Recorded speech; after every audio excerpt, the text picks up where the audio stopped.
जनवरी में JEE main का पहला अटेम्प्ट है, तो I am pretty much sure कि जो पेपर है वो सबसे पहले ऑलरेडी बन चुका है। जेईई एडवांस है वो बिल्कुल अलग एंटिटी है, उनको तो एनटीए वगैरह से फर्क ही नहीं पड़ता। जैसे नीट में एक सिंगल कंडक्टिंग बॉडी है, लेकिन जेईई एडवांस जो है वो तो आईआईटीज करती है और आईआईटीज को क्लीन बच्चे चाहिए। जो जेईई एडवांस का सिलेबस है उसके चेंजेस होने की प्रोबेबिलिटी बहुत बहुत कम है। मोस्ट प्रोबेबली है कि अगले सेशन तक हो सकता है कि अपना भी हो जाए, लेकिन जब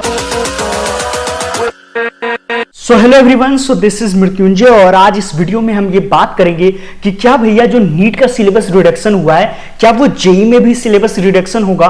क्योंकि मतलब जब से नीट का सिलेबस रिडक्शन हुआ है ये मान लो कि पूरे यूट्यूब में लोगों ने वीडियो बना बना के छोड़ दिया है कि भाई जेईई का भी सिलेबस रिडक्शन होगा।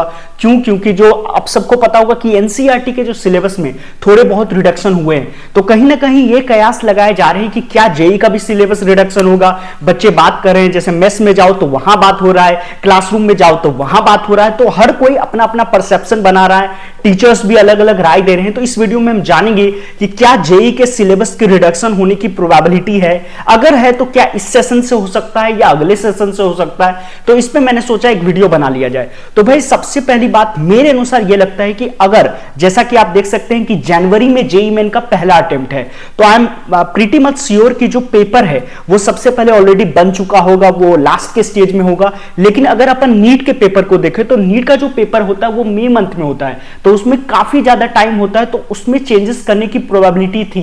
बट अपना जो पेपर है वो ऑलरेडी हो चुका होगा और मुझे ऐसा नहीं लगता कि जनवरी के अटेम्प्ट में अलग सिलेबस होगा और अप्रैल के अटेम्प्ट में अलग सिलेबस होगा। पहली बात तो ये हुई। दूसरी बात ये है कि जो जेईई एडवांस है वो बिल्कुल अलग एंटिटी है, उनको तो एनटीए वगैरह से फर्क ही नहीं पड़ता। जैसे नीट में एक सिंगल कंडक्टिंग बॉडी है, लेकिन जेईई एडवांस जो है वो तो आईआईटीज करती है और आईआईटीज को क्लीन बच्चे चाहिए। तो आई डोंट थिंक कि अगर सिलेबस में रिडक्शन भी होता है तो उसका जेईई एडवांस के एटलीस्ट सिलेबस पे फर्क पड़ेगा। फॉर एग्जांपल जो एसओटी करके एक चैप्टर है मैथ्स में, आपने देखा होगा, वो चैप्टर जेईई मेन में तो शायद आती हैं उसके क्वेश्चंस, लेकिन वो basically that topic is basically for JEE advance. तो ऐसे कई सारे ऐसे टॉपिक्स हैं जो सिर्फ जेईई मेन स्पेसिफिक हैं, कई सारे ऐसे टॉपिक्स हैं जो जेईई एडवांस टॉपिक थे, अब उनको कुछ टॉपिक्स को क्लब कर दिया गया। तो ऐसा हो भी सकता है कि जेईई मेन का अगर सिलेबस रिडक्शन हो भी जाए तो भी जेईई एडवांस का जो सिलेबस है वो वही रहेगा जो पहले था। तो आप मेरा यही कहना होगा, जैसे कुछ बच्चे बोल रहे थे भैया अगर मान लो सिलेबस का रिडक्शन हो जाएगा तो हमने जो इतना मेहनत किया वेस्ट नहीं हो जाएगा। तो मेरे भाई ये तो डेफिनेट सी बात है कि जो जेईई एडवांस का सिलेबस है उसके चेंजेस होने की प्रोबेबिलिटी बहुत बहुत कम है। तीसरी बात एक और इसका एस्पेक्ट है, जो आप फिजिक्स में यहां पे पढ़ रहे हो ना और जो मैथ्स में आप पढ़ रहे हो वही चल करके आगे चल के आपको कॉलेज के फर्स्ट ईयर में, आपको पता होगा जब आप कॉलेज के फर्स्ट ईयर में जाओगे तो हर किसी का सब्जेक्ट सेम सेम होता है। तो आप जो अभी पढ़ रहे हो, खास करके केमिस्ट्री भी जो आप पढ़ रहे हो, ऑर्गेनिक केमिस्ट्री वगैरह, वो सब कुछ रिपीट होने वाला है कॉलेज में। तो जैसे बोलते हैं कि ज्ञान कभी वेस्ट नहीं होता है, तो कुछ भी अगर होता है आप तो पूरी तरीके से प्रिपरेशन कर लो। At the end worst case में अगर आ भी गया तो आपका तो कोई नुकसान नहीं है ना, क्योंकि अगर आप नीट के भी टॉपिक्स को देखो, जो टॉपिक्स हटाए गए हैं वो पूरे थ्योरेटिकल चैप्टर्स हैं जिनको एक एक दिन के अंदर खत्म किया जा सकता है अगर फिजिकल केमिस्ट्री वाला पोर्शन को हटा दें।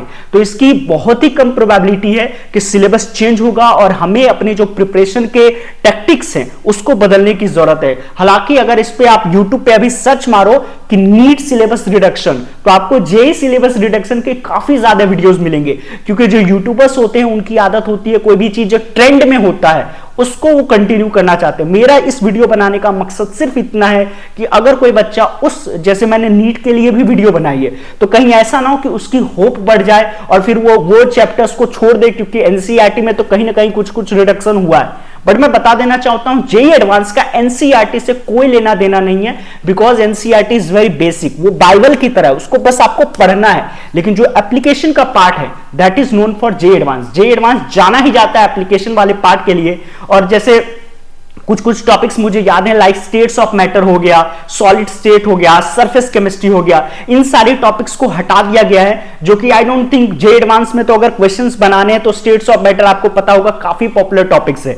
जेईई मेन की भी बात करूं तो बायोमोलिक्यूल्स, पॉलीमर्स वाला जो है, केमिस्ट्री इन एवरीडे लाइफ वाला टॉपिक्स हैं, वो काफी इंपॉर्टेंट है। गाइज। तो मेरा बस यही आप सबसे कहना होगा कि अभी आप डिस्ट्रैक्ट ना हो। अगर कुछ भी होता है, अगर सर्कुलर ये दिसंबर वगैरह में रिलीज करते हैं तो सब कुछ होगा तो वो नेक्स्ट सेशन के लिए होगा। इस सेशन के लिए अभी होने की प्रोबेबिलिटी बहुत कम है। इसका सबसे बड़ा एस्पेक्ट ये था कि नीट के सिलेबस को रिडक्शन करने में जो मेरा माइंड कह रहा था, क्योंकि नीट में देखा गया काफी ज्यादा बच्चे डिप्रेशन में रहते हैं, काफी ज्यादा बच्चे ने सुसाइड वगैरह भी कर रखा है, तो और काफी ज्यादा बच्चे कंपीट करते हैं। तो उस लिहाज से इस बार नीट का सिलेबस को रिडक्शन किया गया।